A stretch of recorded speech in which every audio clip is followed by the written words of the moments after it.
the idea of somebody just taking control and letting you let go and relax and just be in the moment and not have to think about anything, like, that sounds really hot to me.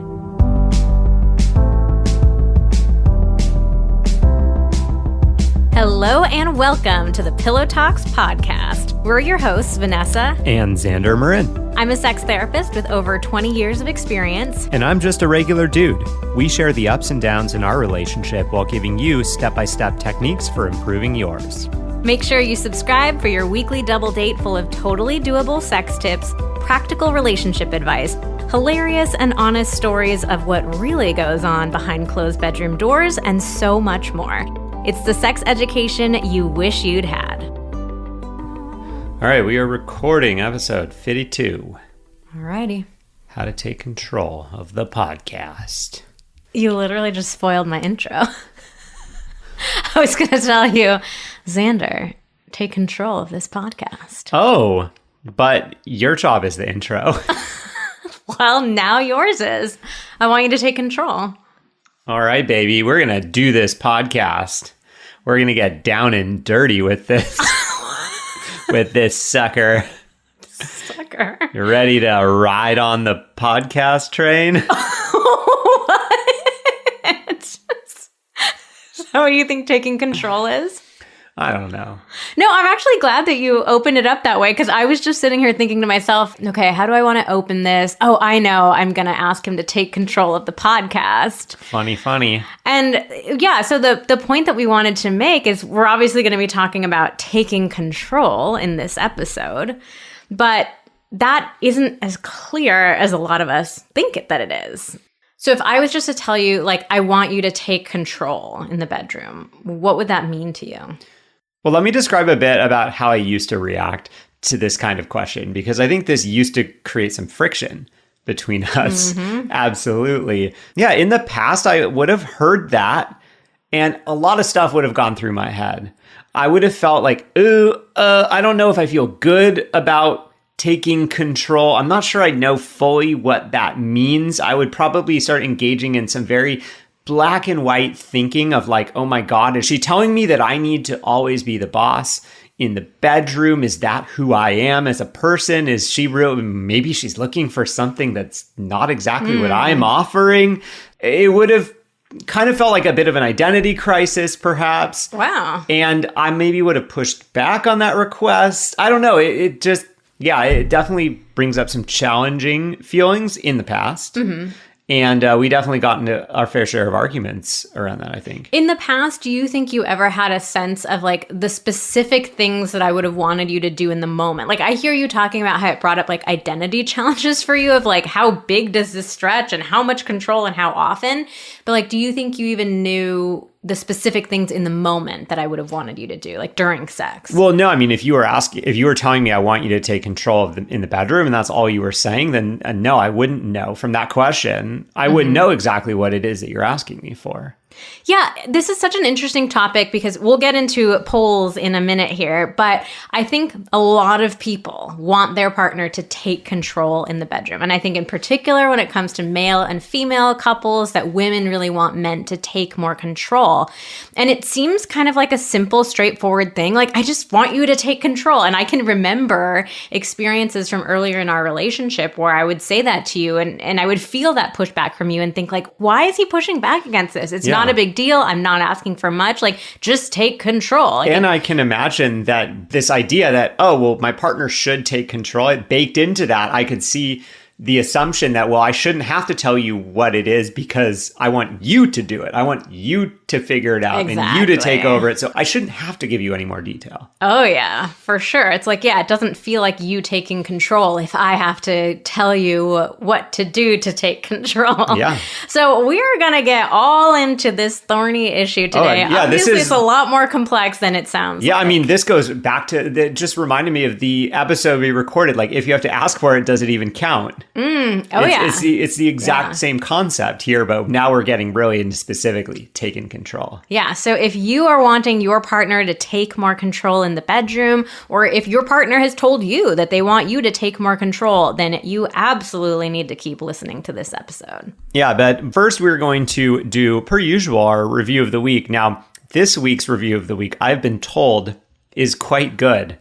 So good, in fact, that in our little notes document here, our team has put it behind a toggle, an expanding section. So I can't even see it until I click this little arrow. Yeah, go for it. So I'm excited. I'm gonna click. Let's see here.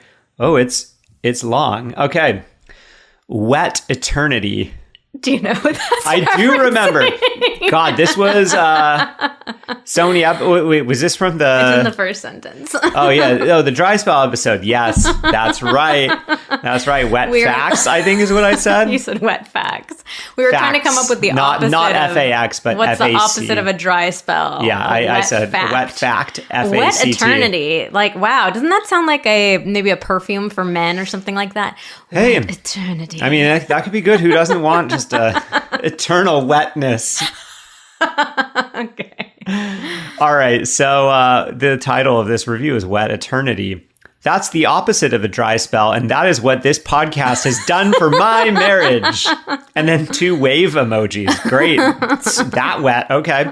Vanessa and Xander not only normalized talking about sex and sex issues, but they have reminded me that relationships can be star eyes and cry laughing face and party blowing the, oh my God, what is the little like party horn blower thing? The kazoo, like, what does the kazoo sound like? that was kind of good. That was good. I didn't know I had that in me. No, that's not a kazoo. A kazoo is like, it's hard plastic all the way through, but this one is like the ones that unroll. Yeah, they curl up and you blow it and it goes, kind of, right? Yeah. What are those called? God, who knows? A little party blower. Yeah, so relationships can be all of those things, even when working through hard things.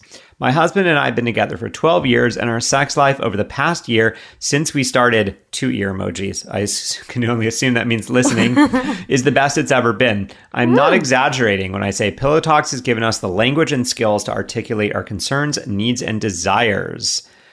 Thank you, Vanessa and Xander. You two are doing A+ in emojis work. Saving the world as an emoji, one sexual relationship at a time. On a scale of 1 to 5, you guys get 6s across the board. Woo! Oh, boy. Xander, here's a riddle for you. What happens when you eat aluminum foil? You sheet metal. Wow. Thank you so much for the riddle. If you have no idea what we're talking about, you're going to have to go back and watch the dry spell episode where, the next step in the review of the week is just your riddle of the week for me to solve. But, I guess the problem is they gave the answer right below. Yes. So, I didn't really have a chance to solve it myself, but you sheet metal. I'm pretty bad at solving these kind of things. I don't think you would have gotten that one at all. Yeah, but you sheet metal. That's good. You sheet metal. Thanks. You're saying, yeah, weird. You. But anyways, thank you. This is a delightful review. Truly wonderful. And we really appreciate your reviews so much. It helps the podcast grow and reach new couples. And we do a review of the week giveaway every week. So if you're picked, once you write a review in Apple Podcasts, you're entered every week going forward. If your review is picked, then you can DM us on Instagram and send us a question, and we will send you back a free personalized coaching session as our way of saying thank you for the reviews. All right, so let's get into today's episode. So we just want to give a little bit of a heteronormative alert before we get too much more into this. Like, we did want to talk specifically about male-female relationships in this episode because this is such a common dynamic that comes up in those relationships. Like, we put a bunch of polls up on Instagram, and we found 97% of women want their male partner to take control in the bedroom. And we checked, and that is officially the highest poll response we have ever received.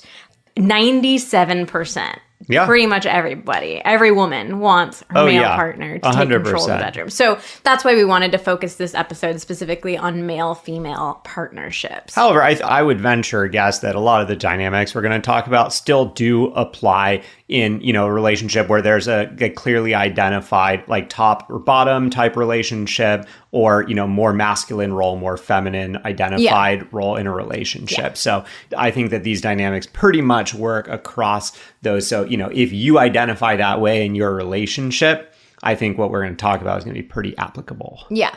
Okay, so we will teach you how to get your man to take control in the bedroom. But we've got to start with some other stuff first. Because here's the thing. This is often not a fair request to make. And it can even perpetuate negative or problematic dynamics in the bedroom. So here's one of the main reasons why 97% of women want men to take control in the bedroom. It's because we are afraid to take control ourselves. Zing. So as women, we've been socialized to not be like too dominant, not want sex too much. Like there are so many rules of what we are and are not allowed to do when it comes to sex in order to avoid being labeled as slutty or promiscuous or a bad girl. Or just like aggressive. Yeah. Sort of like these anti-feminine descriptions. Mm-hmm. I think a lot of us learn to be much more subtle and even submissive with our sexuality. Like we want the man to lead because we've also been taught that like that's the man's role, right? It's like he's more assertive, he's dominant, he's the aggressor, he's the one initiating and moving things along. For a lot of us women, and I can even speak to this from personal experience, like there have been so many times in my own sex life where I just wanted the guy to take the lead. Like, just take the lead, just take control. Like, come on. And if I really think back to it, it did come from a place of like, I felt afraid to take that myself. Whether it was I didn't want to come on too strong, I wanted him to like get that feeling of being masculine and in control, or like I literally didn't even know what I wanted. It was just this sort of vague sense of like, well, you take the lead. Like you tell us what we're going to do and when and how, because I feel insecure or unconfident.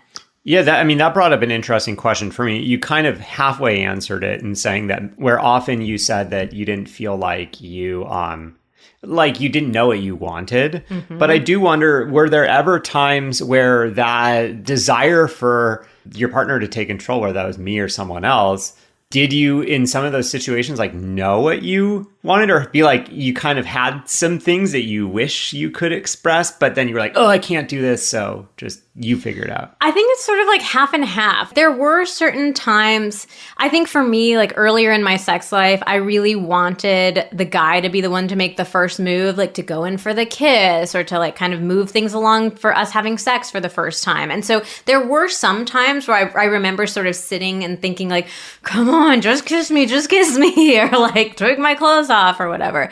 But I think just as often, I didn't know what I wanted. It was just this vague sense of like, I want you to like take control and show me and like you do it, you know? So it, even honestly thinking back on it right now, like it feels so confusing. I feel confusion in this moment because it's like, yeah, what is it that I was wanting? I don't really know if I can identify it a lot of the time. Yeah, I mean, I wonder if it's just like wanting to avoid awkwardness, because like it's like the dual awkwardness of like you having to assume a sort of a gender role that doesn't feel comfortable to you, but also the awkwardness of like things not progressing in the moment. You know, like I think that with sex we have a very low awkwardness threshold where we're like, oh, there's clearly some sexual energy between us and things aren't going in this direction that we assume that they should. So like something's gotta happen and it can't be me that does it. Yeah. I think a lot of times too, what came up for me, and this definitely came up for me like in stages of our relationship, I wanted to feel desired and wanted because I was dealing with my own lack of confidence, right? And so it was like, I don't want to have to address that on my own. I want you to like prove to me that I'm desirable and I'm wanted. And so you like taking control was a way that you could show me that you wanted me. But again, it feels like this very vague thing that I was wanting. And it's like, I'm asking a bigger question, like, do you still desire me? Do you want me? But I'm just putting it in this tiny box of like, you have to take the lead during sex. Right? It's like not an efficient way to get at that central issue that was coming up for me. Yeah, I mean, and I think being on the receiving end of that, you get this idea of, oh, well, if you're saying this is how I need to prove to you that I want you, it feels scary because you're like, well, this feels like really the only way then that I can prove it, because I could do 100 other things in other non-sexual areas to show you how much I love you, how much I want you. Yeah. And if I can't do this, it's like it negates all those other things. Yeah. And then that's when, I mean, I can feel that sort of black and white, all or nothing type of thinking. It comes up so quickly because you're like, shit, like what's the point of doing any of this other stuff if she's not feeling it in bed, or if I am not in this moment, not feeling capable of delivering on that. Yeah. I know we talked about some of these dynamics in the episode, I Want You to Want Me. So go listen to that one after you listen to Try Spells and after you listen to this one. Just like listen to all the episodes. God, is that so much to ask? I mean, if you haven't listened to every single one in order, just start at the beginning. Take the whole weekend. I don't even know. Are there enough hours in the whole weekend to do? 52 hours. Yeah, that's a. I mean, yeah, if you don't sleep, which is pretty normal, just podcast that shit. Wow. He's feeling sassy today. He's taking control. I'm telling you what to do. Yeah. This is one of the problems of telling somebody to take control. And we'll talk about this in a minute. You might not like what they suggest. Exactly. They might do it in the wrong way, because I do not like this bossy pants Xander who's telling me to listen to the whole episode and never sleep. But I think the bottom line is asking the man to always be in control also plays into really outdated stereotypes and gender roles. So I think a lot of us, like, we want to get away from stereotypes in other areas of our lives, but we're still perpetuating them in the bedroom. Like, I think we have this sense of like, oh, well, a real man is supposed to be dominant or assertive or aggressive, like taking control in the bedroom. You know, for a lot of men these days, we're growing up in a really different time where we are looking at these older gender stereotypes and roles in a different sort of way. And I know I've heard from a lot of clients in my private practice that they feel really confused about like, well, my partner wants me to be this like progressive feminist man outside of the bedroom, but then we get into the bedroom and she wants me to be like a caveman. And it feels confusing. Yeah, and not only that, it's not just, oh, well, she wants me to be this way and then she wants me to be a different way. It's also an identity issue. Like, I can speak from my own experience where I grew up feeling like I didn't want to be this alpha bro aggressive man. That wasn't who I felt like I was. I felt like I was a kind person that wanted to, you know, sort of have a equality. Equality is just a weird word to use, but just like to feel like my sex life with my future partner, future wife was going to be this, you know, kind of equal, equal give and take thing. I never envisioned myself as being this like ultra masculine, take charge in the bedroom type. And so, yeah, I just never identified with that. And yeah, I mean, I think we've talked before about how there can be confusion for a lot of men around like, yeah, I'm trying to be polite. I'm trying to be respectful. I've learned so much more about consent and how important that is. Yeah. I'm trying to get away from that like alpha bro guy who just like takes what he wants and does what he wants. And, you know, that kind of stuff. But it's like, then you get this sense from your partner of like, but I kind of want you to be that way in the bedroom. I mean, the other example I would give is like, I think about when I was in college and kind of experimenting more sexually and forming these identities and ideas of what I did and didn't want. And you see a lot of different people who behave in a lot of different ways. And there was kind of this stereotype of like, you know, all the football players at school were like really masculine and like really like bossy with girls and kind of like taking what they want in the way that felt really gross. And I remember just, you know, you go out to a party and like see like, oh, those football players are really aggressive. And it's like, we'd all kind of talk shit about that. And like girls would talk shit about it. My guy friends and I would talk shit about it. It was like, that's not who we wanted to be. That's not who I aspired to be. And so when I had any experience of somebody asking me to be more that way, it was this scary, like, wait, does she really want me for me? Or is she really just looking for one of those like bros? Yeah, and I think there just also are some men who just straight up don't like being dominant or aggressive. And so I know I've worked with a lot of those men in my private practice of saying, like, I just don't want to be that kind of person at all. I'm not that way outside of the bedroom. I'm not that way inside of the bedroom. Like, even if my partner wants it really badly, like, that's not who I am, and that's not like where I'm willing to be. So I think the bottom line, there are obviously like a lot of complex dynamics wrapped all up in this, but I think the bottom line is that it's just too much pressure to put on your partner to like be the one who's always in control. Unless you have a specific agreed upon arrangement where you're both really into it and like, yes, this works for us. He's always in control. She's always submissive. Like, that works for us. We like it. Totally fine. You know, you guys do you. But in general, for most people, I think it's too much pressure. And so there are a couple of different potential reactions that can come up for a guy if he's being told, I need you to take control. So one is he kind of gets overwhelmed and doesn't really do anything, which is a tactic you have used in the past. It's just, again, being overwhelmed. I think that's something that most people can relate with. This is akin to, we hear a lot of feedback from women who are like, oh, I've been asking him to do all these chores and he keeps saying he's going to do them, and then like it just doesn't happen. I think this is that dynamic. Yeah, they kind of stick your head in the sand and maybe they'll stop asking for it at some point. So that's a reaction that can come up. Some men get argumentative and will say like, okay, well, I tried to do that last time, but you turned me down. And I think that it kind of ties into this third one, which is that he might try to take control and then do, in quotes, the wrong thing. Yeah, you might feel like, oh, well, I told him to take control, but then he took control in a way that didn't feel good. So I said, no, don't do that. And in that case, technically, he actually did exactly what you asked. Yes. Okay. So here's an example of this. Like, let's say that you are listening to this episode. It's Monday evening. You're cooking dinner for the family. Not to do another like outdated stereotype that the woman's always the one cooking. In our relationship, Xander does all the cooking. But let's just say, for the sake of this example, you're cooking. You've got like 3 or 4 pans on the stovetop. Things are almost ready. Timing is critical. Yes. And let's say your partner comes up behind you and grabs you and starts dragging you into the bedroom. How are you going to feel in that moment? You're probably going to want to tell your partner like, no, not right now. Or like, yeah, what are you thinking? Exactly. Okay. So then Xander, let's say this was us in this example. I've told you to be more dominant and take more control. And then you do it. And in the moment I say, no, not like that. Well, I mean, honestly, I'm just going to be like, in my head, I'm going to be like, well, that was bullshit. Like, that's obviously not what she really wanted. And I'm just not going to take that very seriously anymore because I tried it and she told me, no, not like that. Yeah. That's a really painful experience to try to do something for your partner. And especially if you're a guy who's like not really very dominant or aggressive normally. Oh yeah, like, you go out on a limb. Yeah, you're go like, out on a limb. You're really uncomfortable. vulnerable. Yeah. You go grab her in this way you think she's going to like because she's asked you for that. And she shoots you down like, no, not like that. Not in that way. Oh yeah, I'd be like, well, this isn't really who I want to be. It's not who I feel I am. I tried to do it. I really put myself out there.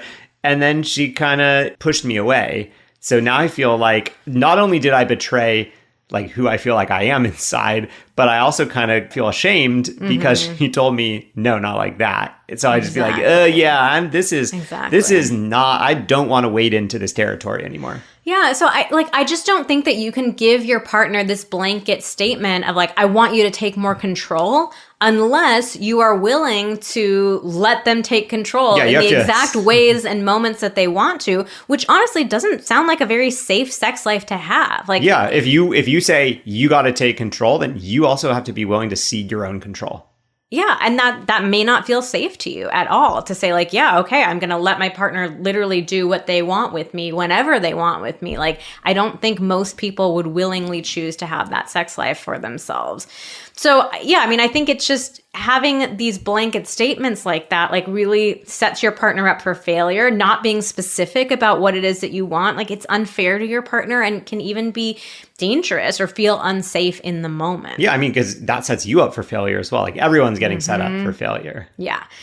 So there's one kind of little wrinkle to this that we wanted to discuss too. Like when we put polls up on Instagram, we got a lot of messages from people about this interesting relationship between mental load and taking control. So why don't you read one of the quotes that somebody sent over to us? All right, so this one was, I have a more dominant personality and take control in most daily aspects, house, to-do lists, etc. I want him to take control by initiating and being more dominant and aggressive in wanting me physically. I feel the need to be in the driver's seat everywhere else, so I think it's extra fun when he takes control. Yeah, and somebody else said, I'm mentally overloaded outside of the bedroom. I refuse to take control in the bedroom. So if you haven't heard us talk about mental load, we also have an episode about that to add to your queue. I think it was one of the really early ones. But I think in most relationships, it's the woman who's carrying the majority of the mental load. And there are obviously like a lot of women out there who are feeling very overwhelmed. They have so much on their plate. So like, it's totally understandable if you're carrying all this load and you just like want your partner to take control of something. Like, I'm in control of everything. Like, please just take control of something. Yeah, right? I think we hear from a lot of people being like, well, it's the least you could do. The least he could do is just do this. And you know what? That reminds me of what I was sharing with you about like kind of my lack of compassion with you when we were in the penis performance issues episode. Yet another one to add to the queue. But in that one, I was talking about like, I used to have this belief of like, can't you just perform? Like, it's the least you can do. Yeah, I mean, it feels so hurtful to be on the receiving end of that because you just feel totally alone and unseen. Absolutely. So like, yeah, we can empathize with both partners here. Like we can empathize with the woman who might be so overloaded and overwhelmed. And it's just like, please, you just take control of something. And we can empathize with the man of like, it's really tough to hear your partner just make that statement, make that general request of you. But I think the reality is like, if we can talk directly to the woman here, like if you're in control of everything and you're so overwhelmed that you're literally saying, I refuse to take control of the bed in the bedroom, the reality is that you're probably pretty miserable being in control of everything in your life. So rather than just trying to like throw your entire sex life off onto your partner, a much better solution for the two of you is going to be to share the mental load inside and outside of the bedroom. Like it's not fair for you to be carrying all the mental load outside of the bedroom, and it's not fair for your partner to have to carry all of the mental load inside of the bedroom. Like you've got to be able to share those. Yeah, because even if your partner were to take perfect control over your sex life and you are so overwhelmed and exhausted by the household mental load that you currently have, like, are you even going to be in a place to show up very well for your sex life? Like, probably not. Like that's... I think that a lot of women have this fantasy, and it's a very 50 Shades of Grey type of thing. A lot of women reference that in our Instagram polls. Like, just take me like Christian Grey. We sort of have this fantasy that, oh, if I had the right partner who was just super sexy and dominant and knew how to take control, like he could always convince me somehow. I could like let go of control and I could just let myself be like ravaged by him in the moment. Like no matter how exhausted, no matter how tired, no matter if I'm in the middle of cooking dinner for everyone and everything's going to burn if he takes me away to the sex dungeon. It's such a fantasy for us, but I think the reality is like, if you really put yourself in these specific moments throughout your day and imagine your partner trying to take control in that moment, for most of us, the reaction is going to be resistance. Like, fuck no, I'm making dinner. Hell no, I'm doing the laundry. I'm folding the clothes. I'm putting the kids to sleep. Like, what are you even doing trying to initiate with me in that moment? So it's so interesting to examine that, just how different that fantasy that we have is from the reality of like what would happen the majority of the time. Yeah, and I think the other kind of alternate element of this mental load and taking control thing is that there's a very common confusion that gets made where you think of initiating sex as a similar type of household responsibility or chore as like all the other things. And so it can be very easy to fall prey to this idea of, oh, well, I'm doing these 10 things in the house and you're only doing these 2 things. So if we just add on the initiating sex, then that will help balance it a little bit. But here's the thing. I think there's a big difference between chores or household responsibilities and then relationship responsibilities, such as initiating sex. Mm-hmm. And here's the big difference. Like with household responsibilities, you actually don't have to do those things. Like you could stop doing them. Your household might kind of fall apart a little bit. You can get help. You can get outside help with them. You can outsource them. You can pay someone to do them for you. Most people don't do that. But like in theory, if you had unlimited resources, you could literally outsource all of your household responsibilities. But you cannot outsource your sex life. You can't outsource initiating sex. So it is really not, you can't make the comparison between like washing the dishes and initiating sex. Like they're two very different things. Absolutely. Yeah. And I think the bottom line is just, it can't be one partner's responsibility to be in control of your entire sex life. Like it's just too much pressure. It's not going to lead to a sex life that feels particularly intimate or satisfying or connecting.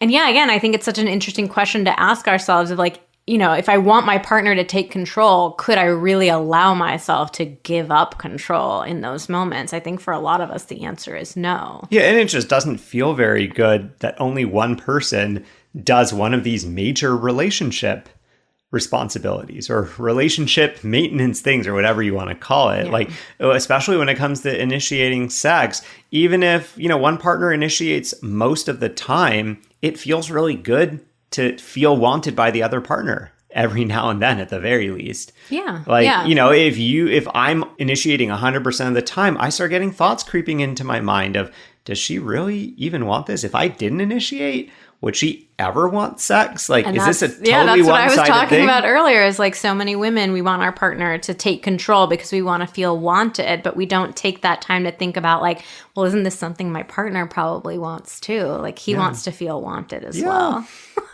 Oh, you get so tender when we talk about that. It is really interesting. I think so many women don't realize how badly their male partners want to be wanted. I mean, it gets back to this idea of just like, oh, guys just want it all the time, every day, 24/7, they're ready to go. And it's like, well, no, we want to be wanted. We want validation. We want love. We want all those things just as much as you do. Very tender, very sweet. Okay, all of that being said, I also want to acknowledge that having one partner be in control during sex, it absolutely is fun. Oh, like, I can say that from experience too.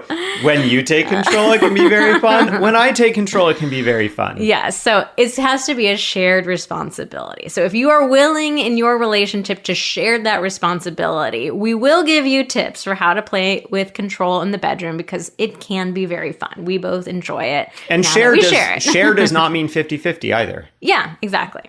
Okay, so the first step is you've got to take responsibility for figuring out what taking control actually means to you. So we put up a poll on Instagram and we said, like, what does it mean? When you want your partner to take control, what is it that you want them to do specifically? And even though we asked, like, tell us the specifics, we got so many generic responses. So we'll read to you a few of them. One of them was in all caps, run the show. Order me to do anything and everything and I'll comply. Make me feel wanted and needed.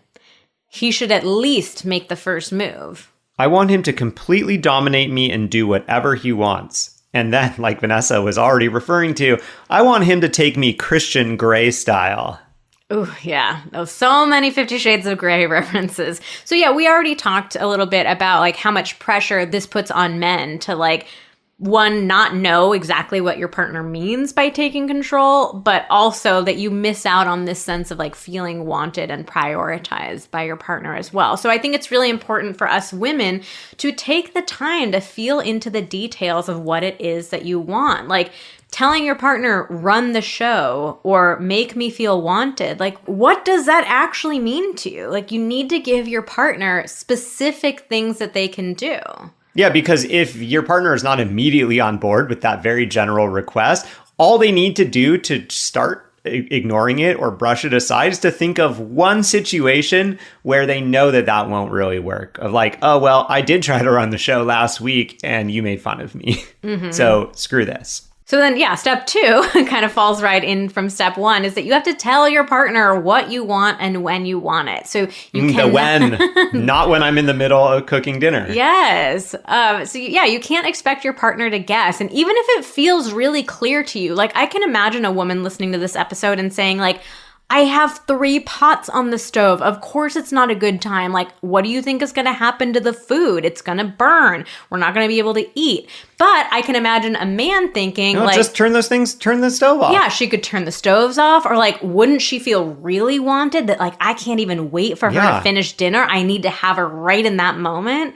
Right. So it's like, it's just so easy for couples to have different interpretations of things. So again, even if it seems really obvious to you, you still have to spell it out for your partner. You have to tell them like, I don't want to be interrupted when I'm in the middle of doing something, but like, I would love for you to initiate this way or do this thing or, whatever it is. Bottom line is it's your responsibility to ask for what you want. You can't just give these general blanket statements of like, just be in control. Like you have to figure out what that means and share that with your partner. Yeah. I mean, and also along with that is that you may need to take some responsibility for making some time or space for that initiation to happen. Because I can imagine in the scenario of like the cooking dinner or whatever, you'd be like, okay, well, obviously you shouldn't be initiating sex when I'm in the middle of cooking dinner. And your partner might be like, we don't have any other time to ourselves. Ooh, like, when do you actually want me to do it? So it's like, I hear you saying, I would like you to do this when these 5 things are not happening. But if I'm thinking about it, like, when are these 5 things not happening? And we're together. That's a really good point.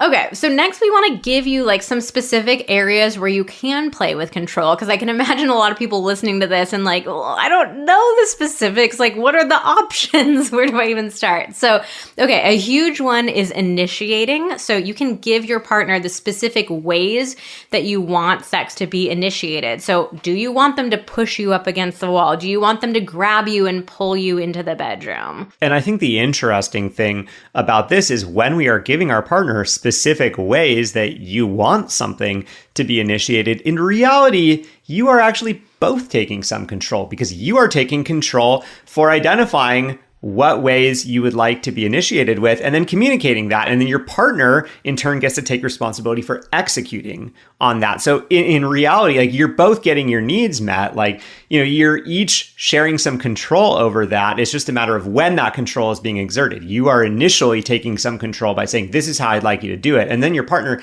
gets to go out and do that in the right moment. Yes, but I think also like both partners still need to initiate at different times too. Like, yeah, absolutely. This is just meant to be like a, here, let's talk about some ways that you could take some more control in certain situations. And then hopefully you're having the same conversation in the converse, where you're talking about, you're letting your male partner say, hey, these are some ways that I would love for you to take some control sometimes. Yeah. Also, you want to give your partner like specific times to initiate, or times that are off the table for initiation. So we actually have an Initiation 101 masterclass where we walk you through specific ways to initiate and how to even consider your partner's initiation when they do. So we'll link to that in our show notes. But initiation is a huge area to play around with control. Another one is communication, bossy language with your partner, or some dirty talk. We also have a guide to that, which we will link to in the show notes. Man, this is really just the podcast episode where we tell you to listen to a bunch of other podcasts and buy a bunch of awesome things. We have a lot of different products that are all related to this topic. Should we just name it like the podcast episode where we tell you to listen to other podcast episodes? Yeah, that sounds like a really compelling title. I'm sure people would love to click. How about this? The podcast episode where we take control and tell you to listen to other podcast episodes. And to buy our stuff. And to buy our stuff. Like a boss. I love it. Okay, you can also play around with who gets pleasured. So you could have interactions where it's like, okay, you're the boss, you're taking control tonight, and you are only going to pleasure me. Or it could be, you're the boss, you're taking control, and you're the only one who gets pleasured. Like, you're bossing me around, telling me what to do to you, that kind of thing. So lots of different ways to play with that. And it could also be around guiding the interaction in the moment. So it could be like what activity you're going to do and when, moving you into different positions. We also have a sex position playbook. Oh, yeah. Let's find all the tie-ins. So those are some ways to play around with that control. One other final note that we wanted to make about this is a lot of us want our partner to take control so that we can just like turn our brain off and just be in the moment. This is kind of like the Christian Grey thing, but it's like we have to actually arrange for the situation to be right. Yeah, I mean, I think this ties back a lot to the mental load aspect of it. If you're carrying so much mental load and you just feel like you're always in your head, you have a million things that you're thinking about at any given time, like the idea of somebody just taking control and letting you let go and relax and just be in the moment and not have to think about anything, like that sounds really hot to me, so undeniably a sexy thing to do. So we don't want to like say that you can never have moments like that. But again, it's just about making little tweaks so that you're sharing the responsibility and not putting too much pressure on one partner. So one way to do this is to make a specific plan beforehand, like Xander was saying. So the two of you agree on the day and the time that you're going to do this. You can come up with a cute name for this of like, I get to be queen for the night or king for the night or whatever it is. You can list what's on and off the table. So you could tell your partner, like, I want to have a night where I'm queen for the night and you just like rub and kiss and touch my entire body. And like, we don't do anything else. It's like you just worshiping every inch of me. Ooh. You could say stuff like that. So set up with your partner, like what you want, what would feel really good for you. And then you can always like do a swap. Like maybe one week I get to have my queen for a night week and the next week you get to have your king for the night week or, whatever it is. So you can still have that experience of being able to turn off your brain, just be in the moment, but you're doing it in a way that you feel like a team, a partnership, rather than just like, just take control. So the bottom line is that telling your partner that you want them to be in control, it's just too broad. It's confusing. It sets you guys up for failure. And there are just so many reasons why it doesn't really work. And we really think that you might be surprised at how hot sex can be if you're both assertive and you both take a little bit of control and responsibility instead of just putting it all on one person. All right, should we do a couple listener questions then? Yeah, let's do it. All right, first one is, can asking him to be more in control put pressure on him and affect his performance? Ooh, actually, I'm going to turn that one around and ask you to answer that one. I was going to say, let me answer this. I can say from experience, absolutely. Especially if you're someone, or, especially if I am someone, like kind of like as a man, if your male partner is someone that may not identify with like always taking control in the bedroom, if that is sort of not his go-to identity, it can absolutely put pressure on. And I think the more general the request, the more pressure that gets put on you, because you feel like, in the moment you're trying to fulfill this request and you're always thinking, is this me? Am I doing this right? Is she enjoying it? So it's like you're hyper focused on, are you doing it right? Is she enjoying herself? Is she enjoying herself more than she usually does? Like you're looking for signs, like, are you doing this right? That can be distracting. And it can be very easy to have male performance issues when you're not focused on your own body and your own experience at all. You're totally focused on the other person's experience. And on the flip side, if you're feeling kind of like out of integrity with who you are, then your body, maybe in your mind, you're like, oh no, I want to do this because I want to show her. But, you can think that way in your brain, but your body can still just shut things down and be like, nope, this doesn't actually feel good inside and you can't keep suppressing this feeling. So we're just going to suppress it for you. And boop, there goes your erection. Is that the exact noise that it makes in the moment? It goes, burr, burr, burr. Are you trying to do the sad violin thing or sad trombone violin? Wow, beautiful. Yeah, that's it. That's exactly what it sounds like. Wow, sad penis. He's got penis problems. What was your penis problems song? Oh God, I don't know. It was like, waka, waka, waka, penis problems. Yeah. All right, let's move on. All right, next question is, he wants me to lead, but I'm not interested in sex unless he's taking charge. What do I do? Okay, well, we wanted to include this one because hopefully by the time you have listened to this episode, you will start to change your mind about taking charge during sex and what it means. So I think that it would be great for the two of you to play around with maybe some small baby steps that you can take towards being in the lead. Like, I think a lot of times when we tell our partner we want them to be in control, and then when we think of ourselves being in control, like we go to these extremes. But instead, could you just start thinking about like, what are little ways that you could take the lead? Like maybe it's you initiating, maybe if you never have before, or if you don't do it very often, like doing it a little bit more frequently.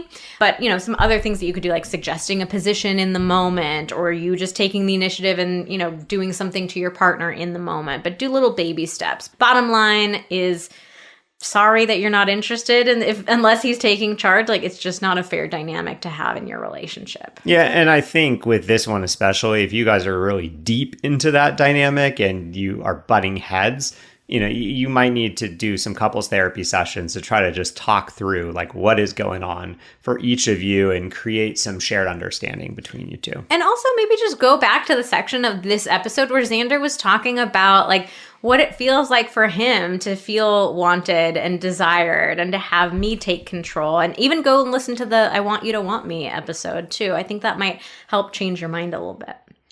All right, so next one, how to rid yourself of assuming you aren't as good at sex as he is, so he should lead. I wonder if this maybe in the prior question, she wrote, he wants me to lead. I wonder if he might be feeling that way, like, well, I'm just not so experienced, so you do it. Yeah, I think this is another reason why we want our partner to take the lead. It's like, I feel like I'm not very good at it, so like you just do it. But I think the bottom line is to recognize that, sex is not like a skills competition. I don't even know how you would rank like who's better at sex, like. Yeah, I think that we have some really poor metrics that we use, such as the number of sexual partners that you've had in the past. That has nothing to do with how good you are. Oh no. And between guys, it might be like, like how many girls have I made orgasm? And like, spoiler alert, half of those or more are probably fake. So like more. There's a lot of metrics or like, what activities has this person bragged about doing in the past? Like, some of those might be just bragging and not really real. Yeah. So I think there's a lot of ideas of my partner is way more experienced than I am, but just think about like the sex Olympics. Like what would be the different games in that? Let us know on Instagram, DM us and let us know what would be in the sex Olympics. But anyways, like I think you're being a little too hard on yourself. Like it's not that you're not good at sex. You don't need to compare yourself as like your partner's better at sex than you are. And this could be a really great conversation for the two of you to have, as you can tell them like, I listened to this episode. I want us to be able to share that responsibility with each other and be teammates. And I just find myself feeling really self-conscious about it. So have this conversation about it with your partner. And also, we do have a ton of guides and courses that will help increase your confidence. We even have a Supercharge Your Confidence in the Bedroom Masterclass. Yeah, we do. I think I might be able to find a way to include every course that we have in this episode. That's incredible. I love it. But we'll link to that too. Another little reframe for you, if you're finding yourself really stuck in this, I'm not very good at it, is like, who cares how good at sex you are or you were before your relationship? The goal in your relationship should be you guys each have a shared responsibility of becoming as good at sex as possible with each other. Who cares how good at sex you were with someone else? Like they're not there with you. Yeah. Right. And the reality is our bodies are all different, especially in heterosexual couples, like a guy being with another woman in the past, even if he gave her a lot of real orgasms, whatever that sort of skill was or that technique was, there is really no guarantee at all that that's going to translate to you. Mm-hmm. All right. And then finally, what do I do if my partner is generally very gentle and kind? It's just hard for me to see them in any other way.